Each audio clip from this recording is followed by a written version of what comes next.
sister, I'm an aunt, I'm an awesome aunt, according to my nephews, friend, co-worker, and I guess a survivor, although I hate that word, but I haven't found a better one yet. I don't really feel like it fits what we've been through.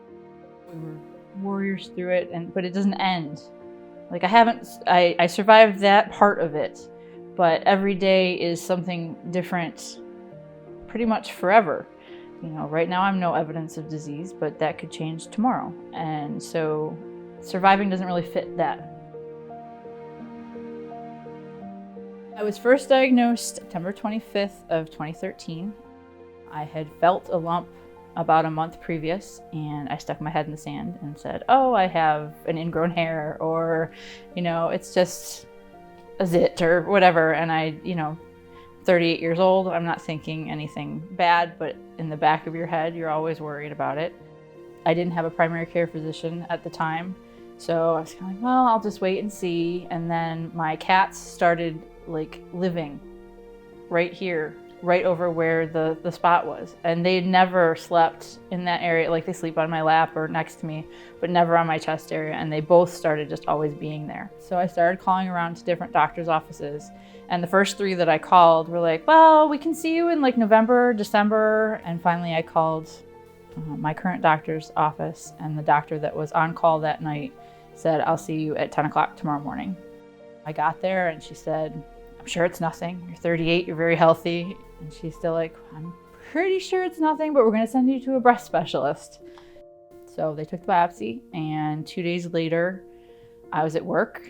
It was 10:05, and my primary care physician called to see how I was doing. And I said, oh, I'm good. I haven't heard from the breast specialist yet, but no news is good news. And she says there wasn't anything to worry about. And my doctor just goes, oh. So she had to break the news to me. She felt so terrible about it. She still apologizes to this day. After that, it was just a whirlwind of decisions and doctors and tests and telling people. That was a big one. Who do you tell first? Which is the friend that's the most important? Who rates? And I told my sister, and I told my parents, and then I wrote an email. And I said, I know you all love me, and I can't pick who gets to find out first, so I'm telling you all at once.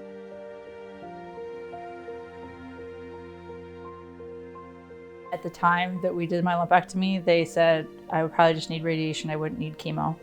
But after my lumpectomy, when I woke up, my lymph nodes had been involved, so chemo got added into the mix, so I got 16 weeks of chemo. And then a week after surgery, I threw several pulmonary emboli. So I was hospitalized and went on blood thinners. My wound didn't heal.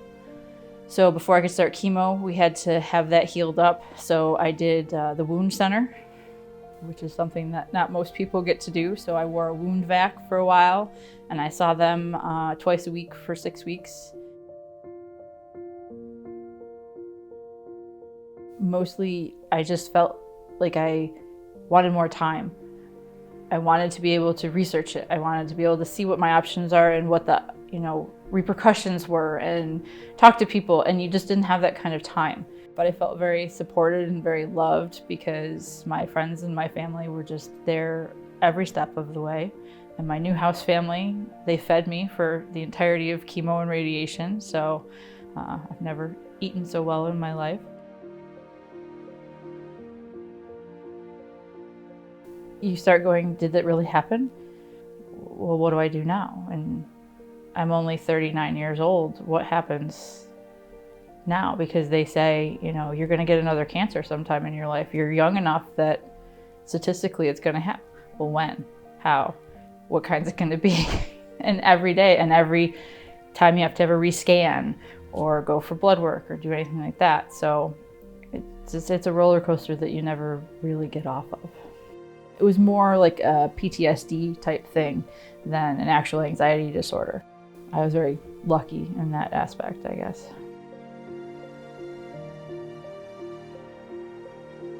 I will say chemo brain is a thing. Even now, 4 years later, things just are gone, you know, and you know that you knew them at one point, but they're just not there anymore.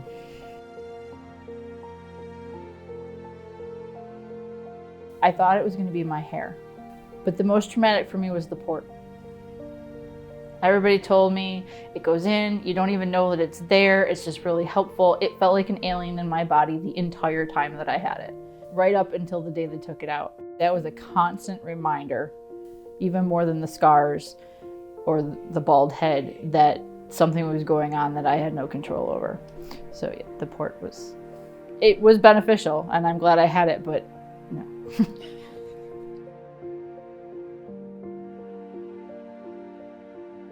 When I was first diagnosed, my mom was like, you know, you don't have to tell anybody anything. You can be as quiet about it as you want. It's not up to you to share with everybody.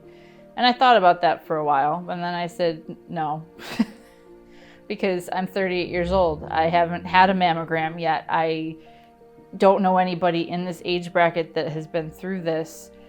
All of my friends and people, the Facebook world that I'm attached to, nobody's thinking about this. I said, I can't pretend it's not happening and not warn all of these people about it. So I decided that I just had to tell it. And I think it helped me not be as traumatized in a way by it, because I was constantly talking about it, sharing it. I wasn't internalizing it and keeping it to myself. So I would take a picture of the radiation room and send it to everybody and go, hey, look at the machine I was in today. Or I did a weekly blog kind of thing to all my friends and family called Musings from the Infusion Chair. And I would write to them while I was in infusion and tell them what had gone on that week. And, you know, my white counts were up or down, and everybody learned a little bit of chemistry and a lot of words we didn't know. But it was important to do that because another one of my friends is going to have this at some point. I mean, statistically, that's just true. I would prefer it not to be, but preparing as much as possible is important. I never did a lot of the support groups in person around here. It just didn't feel like my spot. I went to one of the Young Survivors conferences 2 years ago, and I learned a lot of great new things, but I was just a single person. And what they don't really talk about how the single people deal with living alone through this. Just the day-to-day things that you don't think about. I was lucky my parents lived 4 doors down, so I was able to stay living on my own. But I know a lot of people who had to go and stay with friends or not be in their safe, comfortable place while they went through it. I don't know, I felt that a lot before either. There are days, you know, you find a great outfit or you have the right light, or, you know, so there are times, but there are just as many times that I'm in my jeans and my t-shirt and I'm just me. I know now for sure it's not my breasts or any other piece of me. It's just something within me, you know, because having to go bald and have a piece of me cut off, you know, that it didn't make me feel less of who I was.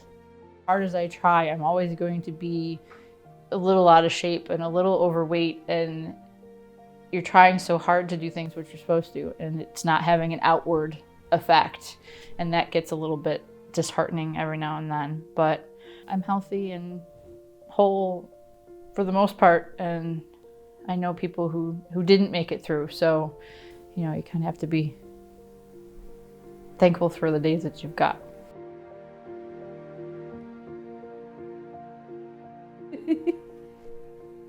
I didn't date before I had cancer, and I think it's even worse now in a way. Not because I'm afraid of them seeing anything or, you know, that type of thing, but one, I'm older, and it's just I'm set in my ways as a single person, and I have a very good support of friendships and that are men and women. So for the most part, I get what I need from that. And I hear horror stories about people who try to have sex lives, and things are terrible. And so that still gives me a little bit of trepidation, but you know, someday maybe I'll jump back into that pool again. But I'm not pushing it. If I meet somebody, great, but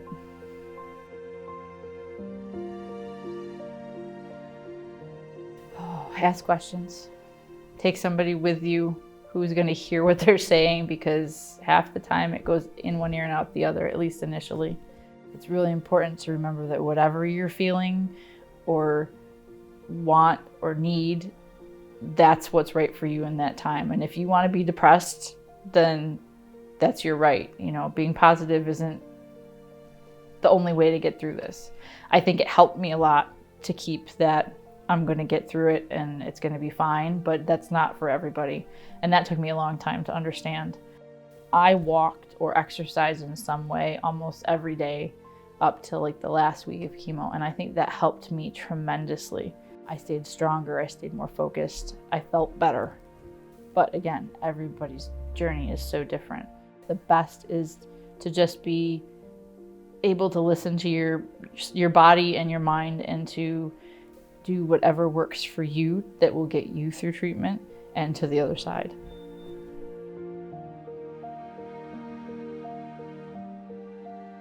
Everybody experiences this disease, whether they actively have it or are just on the sidelines of it. And so it's really important to be willing to share and show that there is another side. There's a beyond for most of us. More and more people live through this than they have in the past. And so you kind of have to give other people the hope and the visible sign that it might be really difficult right now, but there is that other side to it.